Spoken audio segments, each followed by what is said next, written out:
Soy el estudiante Pantoja Félix Saúl Becker, del Instituto de Educación Superior Pedagógico Público de Huaraz, de la especialidad de Educación Física del ciclo 2, que en estos momentos voy a tratar sobre la planificación, en educación secundaria curricular. Bueno, voy a definir qué es la planificación. Según algunos autores, la planificación, como los autores Alvarado, Cedeño, Becky y García, que en el año 1999 refieren que la planificación educativa es una herramienta técnica para la toma de decisiones que tiene como propósito facilitar la organización de elementos que orientan al proceso educativo.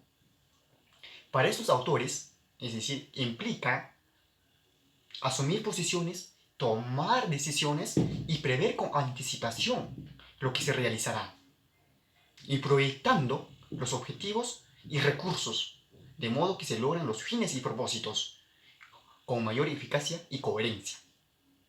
Por tanto, todo administrador educativo debe realizar una planificación de su trabajo de manera consciente y sistemática. ¿Qué entendemos por planificar? El proceso de enseñanza y aprendizaje y por la relación con la evaluación formativa. Bueno, en la docencia, el plan y su respectiva planificación son importantes. ¿Por qué? Porque contribuyen a reducir imprevistos durante el desarrollo de la clase y prever las cuales competencias, indicadores de logro y contenidos se alcanzará a lo largo de un periodo determinado. De igual forma, permite prever las actividades, los recursos y las técnicas de evaluación que se utilizarán para asegurar el alcance de los elementos curriculares, que nos dicen que la planificación son caras de una misma moneda. Planificación y evaluación son caras de una misma moneda. ¿En qué consiste eso? Bueno, que la planificación y la evaluación, ya que forman un ciclo continuo e infinito, solo busca la continua mejora en el estudiante del proceso de aprendizaje. Por ejemplo, que esta relación permite que el alumno sea capaz de conducir su propio conocimiento de acuerdo a sus intereses y objetivos, qué es lo que quiere lograr. ¿Y qué considerar al momento de planificar? Bueno, establecer los métodos de evaluación. Como todo proceso de planificación, debe incluir una estrategia de cómo será la metodología de toda evaluación y seguimiento, para poder llevar el control del progreso de cada una de las metas a lo largo del periodo determinado o establecido, se podría decir.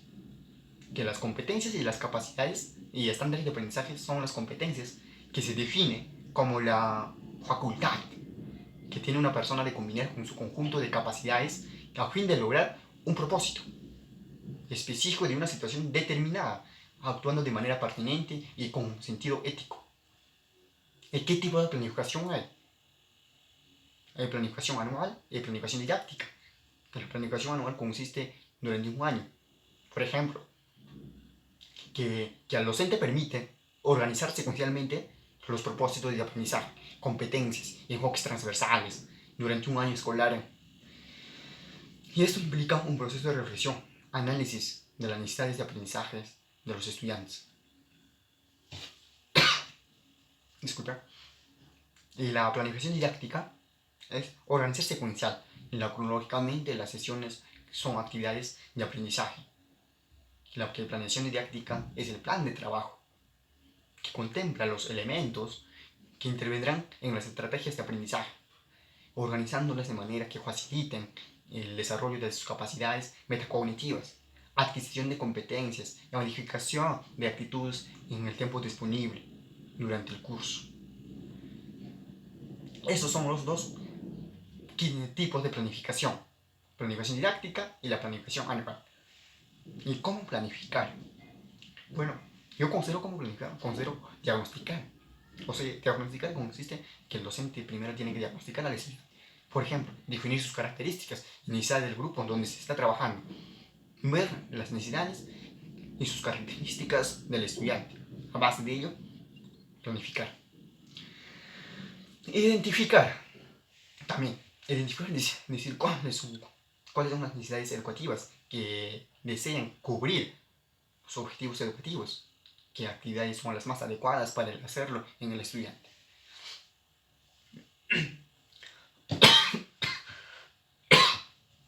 Disculpa. ¿Qué aprendizajes previos tienen los adolescentes? Bueno, recopilar las evidencias disponibles sobre los aprendizajes del estudiante. Al inicio del año, las evidencias disponibles pueden ser el reporte de los informes del progreso del año anterior, o la información que puede ofrecer el docente que estuvo a cargo de los estudiantes. Es decir, los estudiantes deben ser activos en su aprendizaje, es decir, tienen que identificar por sí mismos los principales fundamentales en lugar de limitarse y asimilar en los conocimientos que los transmite el profesor. De esta manera se logra un aprendizaje mucho más atractivo, divertido y motivador. ¿En qué nivel del desarrollo de las competencias se encuentran los adolescentes? ¿Cuán cerca o lejos están del estándar de aprendizaje en los desempeños de grado o edad? Bueno, primero analizar y interpretar las evidencias de aprendizaje. Describir qué capacidades que ponen en juego. Contrastar los aprendizajes que tienen con los niveles de estándar y desempeños de grado para saber qué logran hacer en relación con los niveles esperados. ¿Qué logran hacer los estudiantes? Identificar las necesidades de aprendizajes y plantear el propósito de aprendizaje en determinado tiempo. Perder de vista el nivel esperado en el estándar. Y también tenemos establecer criterios para recoger evidencias de aprendizaje sobre el progreso. Bueno, la pregunta nos dice, ¿cómo establecer criterios para valorar la evidencia del aprendizaje? ¿Cómo establecer criterios para valorar? Bueno, los criterios permiten, por un lado, elaborar una tarea que exija al estudiante, poner en evidencia su nivel de aprendizaje, y por otro lado, sirve para interpretar las respuestas del estudiante en relación con lo que se espera que pueda hacer.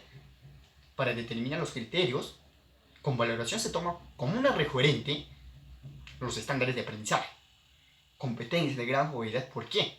Porque estos ofrecen descripciones de los aprendizajes en progresión. Según el propósito del aprendizaje establecido, ¿cómo establecer las evidencias de aprendizaje? Es la pregunta. Bueno, en la función de los propósitos de aprendizaje y los criterios establecidos se determinan la evidencia de aprendizaje, reflexionar sobre la situación se debe ofrecer el docente al estudiante.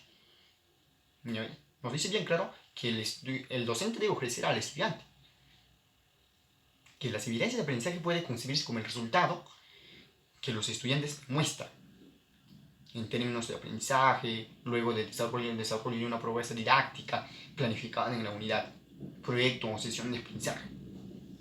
Que estas evidencias permiten al maestro, es decir, al docente, obtener la información o de los desempeños o actuaciones de los estudiantes durante distintas etapas del desarrollo curricular. Que las evidencias de aprendizajes, por ejemplo, pueden ser producciones, expresiones o actuaciones diversas de los estudiantes, o que surgen en el trabajo pedagógico del docente en el marco de la planificación curricular. Un ejemplo claro sería un tríptico elaborado individualmente por el alumno, y luego para comunicar algunas investigación, una infografía de trabajo sobre alguna temática trabajada en la unidad, entre otros trabajos.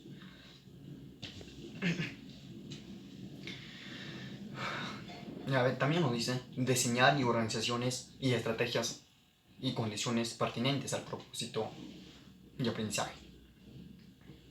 Bueno, en esto encontramos la tutoría y la orientación en el nivel de educación secundaria. Bueno, la pregunta nos hace, ¿cómo se relaciona la tutoría y orientación educativa con los enfoques transversales? Bueno, la tutoría y la orientación educativa es el acompañamiento socioafectivo y cognitivo continuo que permanentemente brinda la tutora o el tutor oportuno a su estudiante, haciendo la construcción del vínculo afectivo Una condición para ellos, las condiciones que orientan, que realizan, de la promoción del crecimiento potencial de las personas en el aumento de las posibilidades de valorar la capacidad. Al decir de las personas me refiero para los estudiantes, y disfrutar la libertad para vivir la vida que le valora en el desarrollo humano o enfoque de la orientación educativa. En cuanto a las conclusiones, sobre todo este tema, sobre la planificación, cómo planificar, qué tipo de planificación hay, sobre todo eso, teniendo en cuenta todos los conceptos del liderazgo pedagógico, se necesita para realizar una adecuada planificación estratégica, la que se requiere diseñar las estrategias necesarias y adecuadas para alcanzar los objetivos a corto y largo plazo en las instituciones educativas donde se elabora. Es por ello que por lo que se necesita excelentes líderes pedagógicos con forma integral para llegar a cabo estos planes estratégicos que se evidencian en una educación con calidad y de excelencia. Bueno, eso todo fue mi participación sobre planificación. Y muchas gracias. Espero que les guste el video.